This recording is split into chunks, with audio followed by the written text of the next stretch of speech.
Charles Spurgeon, o príncipe dos pregadores, 1834-1892. No período da Inquisição, na Espanha, sob o reinado do imperador Carlos V, milhares de crentes foram queimados em praça pública ou enterrados vivos. O filho de Carlos V, Filipe II, em 1567, levou a perseguição aos Países Baixos, declarando que, ainda que lhe custasse 1000 vezes a sua própria vida, limparia todo o seu domínio do protestantismo. Antes da sua morte, gabava-se de ter mandado ao carrasco pelo menos 18.000 hereges. Ao começar esse reinado de terror nos Países Baixos, muitos milhares de crentes fugiram para a Inglaterra. Entre os que escaparam do concílio de sangue, encontrava-se a família Spurgeon. Na Inglaterra, contudo, o povo de Deus não estava completamente livre da perseguição, passando a maior parte do tempo sentado, por se achar fraco demais para se deitar. Os bisavós de Carlos eram crentes fervorosos e criaram os filhos na admoestação do Senhor. Seu avô paterno, depois de quase 50 anos de pastorado no mesmo lugar, podia dizer: "Não passei nem uma hora triste com a minha igreja depois que assumi o cargo de pastor." O pai de Carlos, Tiago Spurgeon, era o amado pastor de Stambourne. Carlos, quando ainda criança, interessava-se pela leitura de O Peregrino, pela história dos mártires e por diversas obras de teologia. É impossível calcular a influência dessas obras sobre a sua vida. O que era precoce nas coisas espirituais vê-se no acontecimento que passamos a relatar.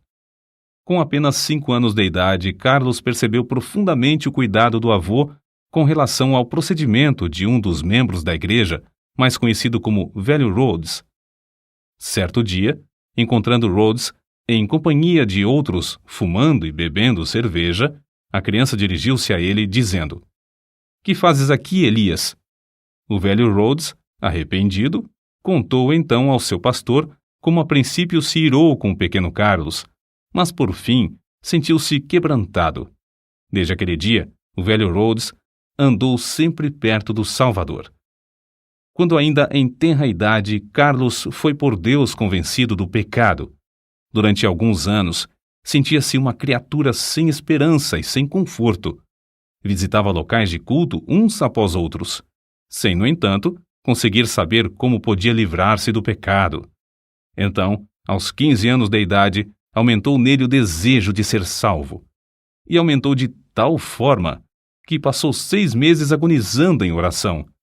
Nesse tempo, assistiu a um culto numa igreja em que o pregador não pudera comparecer por causa de uma grande tempestade de neve.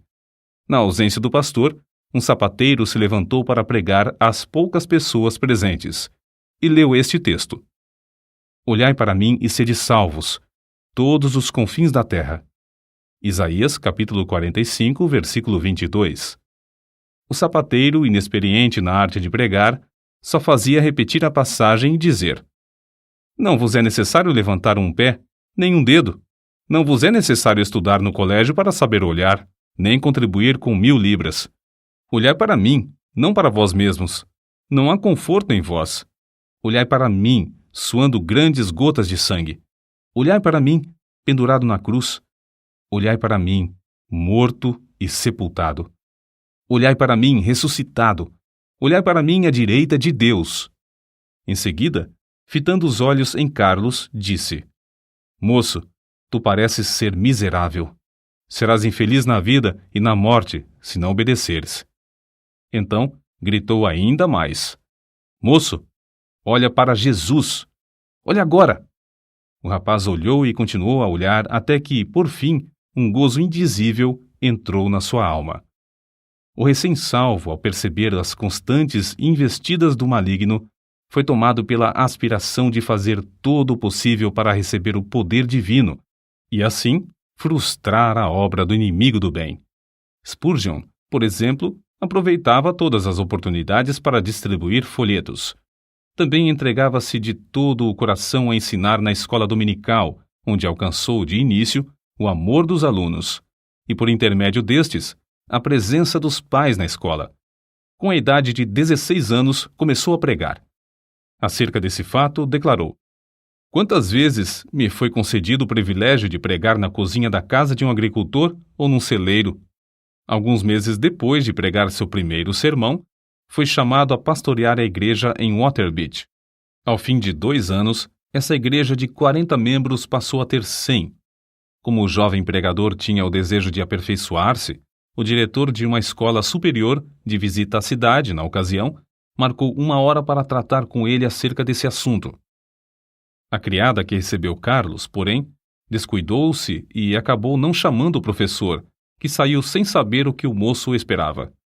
Mais tarde, já na rua, Carlos, um tanto triste, ouviu uma voz dizer-lhe: "Buscas grandes coisas para ti? Não as busques." Foi então, ali mesmo, que abandonou a ideia de estudar naquele colégio, convencido de que Deus o dirigia para outras coisas.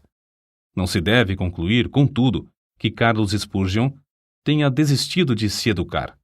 Depois disso, ele aproveitou todos os momentos livres para estudar.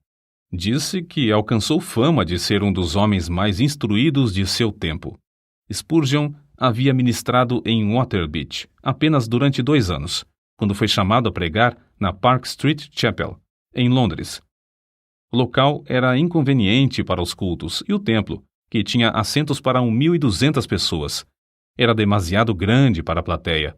No entanto, havia ali um grupo de fiéis que nunca cessou de rogar a Deus por um glorioso avivamento. Esse fato é assim registrado nas palavras do próprio Spurgeon. No início, eu pregava somente a um punhado de ouvintes. Contudo, não me esqueço da insistência das suas orações.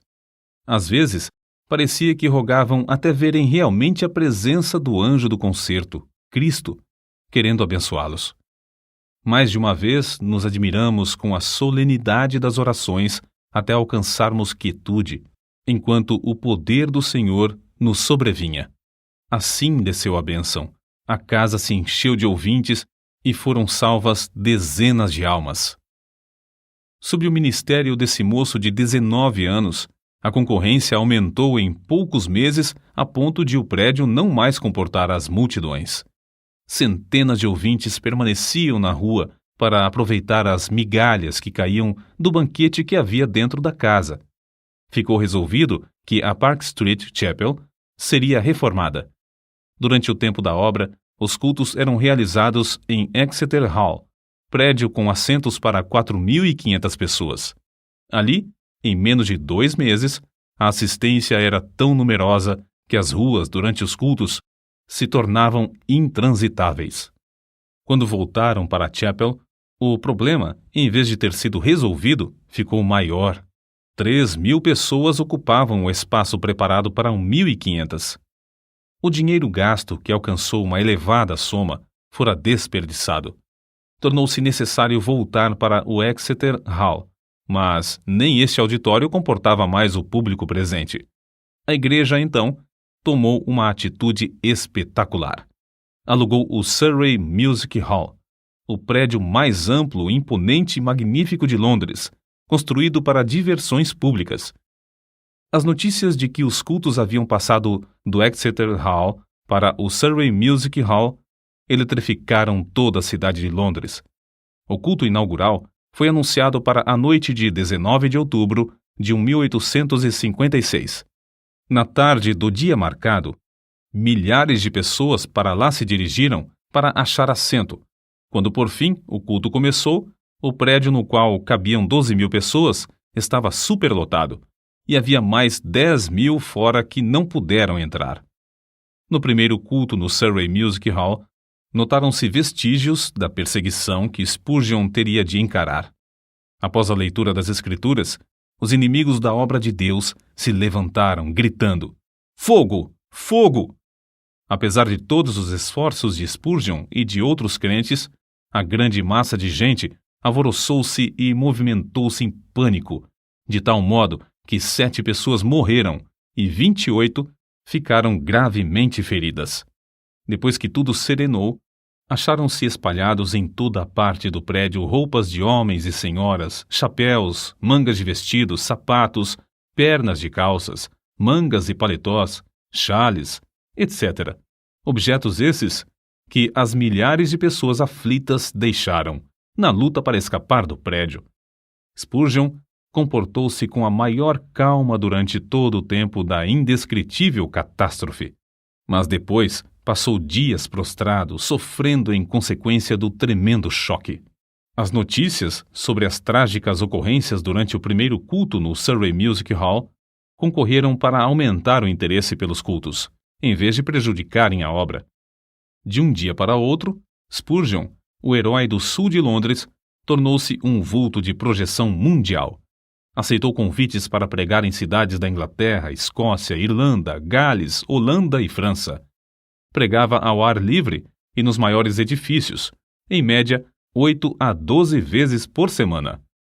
Nesse tempo, quando ainda moço, revelou como conseguia entender nas Escrituras os textos difíceis, isto é, simplesmente pedia a Deus: "Ó Senhor, mostra-me o sentido deste trecho." E acrescentou: "É maravilhoso como o texto, duro como a pederneira, emite faíscas quando batido com o aço da oração." Quando mais velho, disse: "Orar acerca das Escrituras é como pisar uvas no lagar, trilhar trigo na eira ou extrair ouro do minério." Acerca da vida familiar, Susana, a esposa de Spurgeon, assim escreveu: "Fazíamos culto doméstico, quer hospedados em um rancho nas serras, quer num suntuoso quarto de hotel na cidade. E a bendita presença de Cristo, que muitos crentes dizem impossível alcançar, era para ele a atmosfera natural. Ele vivia e respirava nele. Antes de iniciar a construção do famoso templo em Londres, o Metropolitan Tabernacle, Spurgeon e alguns dos membros de sua igreja ajoelharam-se no terreno, entre as pilhas de materiais, e rogaram a Deus que não permitisse que trabalhador algum morresse ou ficasse ferido durante as obras. Deus respondeu maravilhosamente, não deixando acontecer qualquer acidente durante o tempo da construção do imponente edifício, que media 80 metros de comprimento, 28 de largura e 20 de altura. A igreja começou a edificar o tabernáculo com o alvo de liquidar todas as dívidas contraídas com a aquisição de materiais e pagar toda a mão de obra antes de findar a construção. Como de costume, pediram a Deus que os ajudasse a realizar esse desejo, e tudo foi pago antes do dia da inauguração. O Metropolitan Tabernacle foi acabado em março de 1861. Durante os 31 anos que se seguiram, uma média de 5.000 pessoas se congregava ali todos os domingos, pela manhã e à noite. De 3 em 3 meses, Spurgeon pedia aos que já haviam feito parte da assistência que se ausentassem.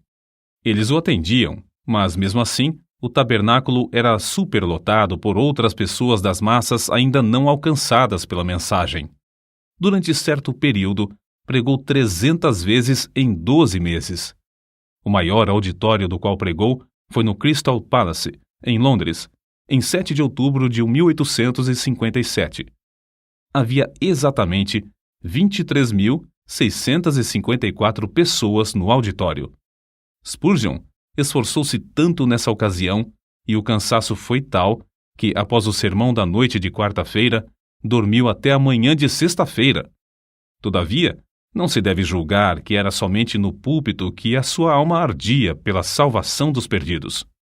Também se ocupava grandemente no evangelismo individual. Nesse sentido, citamos aqui o que certo crente disse a respeito dele: "Tenho visto auditórios de 6.500 pessoas inteiramente levadas pelo fervor de Spurgeon, mas ao lado de uma criança moribunda que ele levava a Cristo, achei-o mais sublime do que quando dominava o interesse da multidão." Parece impossível que tal pregador tivesse tempo para escrever. Entretanto, os livros da sua autoria constituem uma biblioteca de 135 tomos. Até hoje, não há obra mais rica de joias espirituais do que A Tesouraria de Davi, 7 volumes sobre os Salmos, escritos por Spurgeon. Ele publicou tão grande número de sermões que, mesmo lendo um por dia, nem em 10 anos o leitor os poderia ler todos. Muitos foram traduzidos em várias línguas e publicados nos jornais do mundo inteiro. Ele mesmo escrevia grande parte da matéria para seu jornal, A Espada e a Colher. Título este inspirado na história da construção dos muros de Jerusalém no tempo angustioso de Neemias. Além de pregar constantemente a grandes auditórios e de escrever tantos livros, esforçou-se em vários outros ramos de atividades. Inspirado pelo exemplo de George Mueller, fundou e dirigiu o orfanato de Stockwell. Pediam a Deus e recebiam o necessário para levantar prédio após prédio e alimentar centenas de crianças desamparadas. Reconhecendo a necessidade de instruir os jovens chamados por Deus a proclamar o Evangelho e, assim, alcançar muito maior número de perdidos, fundou e dirigiu o Colégio dos Pastores.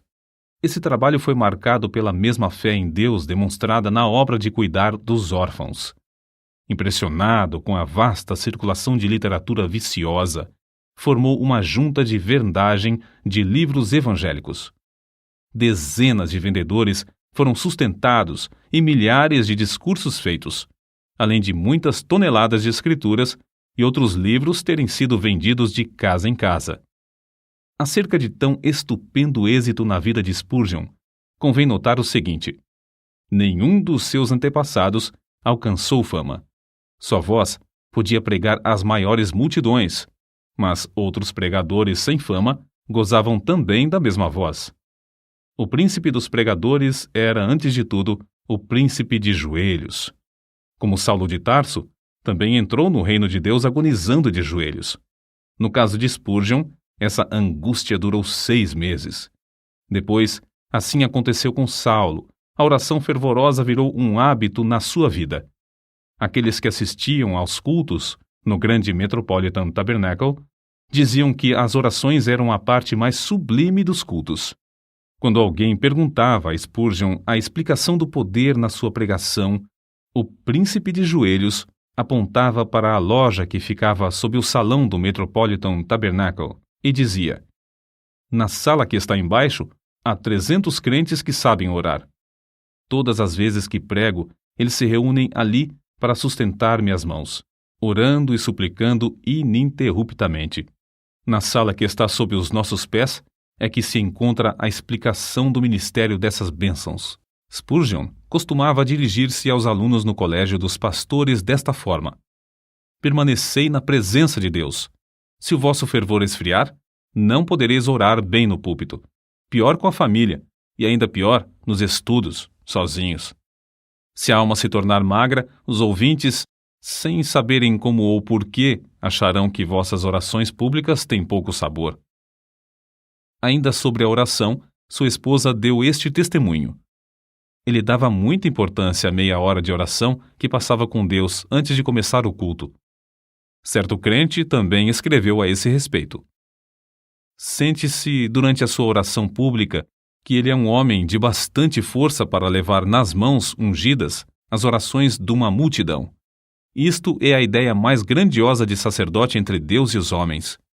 Convicto do grande poder da oração, Spurgeon designou o mês de fevereiro de cada ano no grande tabernáculo para realizar a convenção anual e fazer súplicas por um avivamento na obra de Deus. Nessas ocasiões, passavam dias inteiros em jejum e oração que se tornava mais e mais fervorosa. Não só sentiam a gloriosa presença do Espírito Santo nesses cultos, mas era-lhes aumentado o poder com frutos abundantes. Na sua autobiografia consta que, desde o começo do seu ministério em Londres, pessoas gravemente enfermas foram curadas em resposta às suas orações. A vida de Spurgeon não era vida egoísta e de interesse próprio. Juntamente com sua esposa, fez os maiores sacrifícios para colocar livros espirituais nas mãos de um grande número de pregadores pobres, e ambos contribuíam constantemente para o sustento das viúvas e órfãos. Recebiam grandes somas de dinheiro, mas davam tudo para o progresso da obra de Deus. Não buscava fama, nem a honra de fundador de outra denominação, como muitos amigos esperavam. A sua pregação nunca foi feita para sua própria glória, porém, tinha como alvo levar os ouvintes a Deus através da mensagem da cruz. Considerava seus sermões como se fossem setas e dava todo o seu coração empregava toda a sua força espiritual em produzir cada um deles. Pregava confiando no poder do Espírito Santo, empregando o que Deus lhe concedera para, abre aspas, matar, fecha aspas, o maior número de ouvintes. Carlos Haddon Spurgeon recebia o fogo do céu estudando a Bíblia, horas a fio, em comunhão com Deus. Cristo era o segredo do seu poder. Cristo era o centro de tudo para ele. Sempre e unicamente Cristo.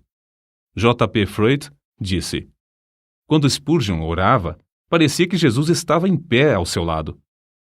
As suas últimas palavras no leito de morte, dirigidas à sua esposa, foram: ó querida, tenho desfrutado um tempo muito glorioso com meu Senhor. Ela, ao ver, por fim, que seu marido passaria para o outro lado, caiu de joelhos e, com lágrimas, exclamou: ó bendito Senhor Jesus! Eu te agradeço o tesouro que me emprestaste no decurso destes anos. Agora, Senhor, dá-me força e direção durante todo o futuro. 6.000 pessoas assistiram ao culto do funeral. No caixão estava uma Bíblia aberta na passagem usada por Deus para convertê-lo. Olhai para mim e sede salvos, todos os confins da terra. O cortejo fúnebre passou entre centenas de milhares de pessoas postadas em pé nas calçadas. Os homens descobriam-se à passagem do cortejo e as mulheres choravam. O túmulo simples do célebre príncipe dos pregadores, no cemitério de Norwood, testifica a verdadeira grandeza da sua vida. Ali estão gravadas estas humildes palavras: aqui jaz o corpo de Carlos Haddon Spurgeon, esperando o aparecimento do seu Senhor e Salvador, Jesus Cristo.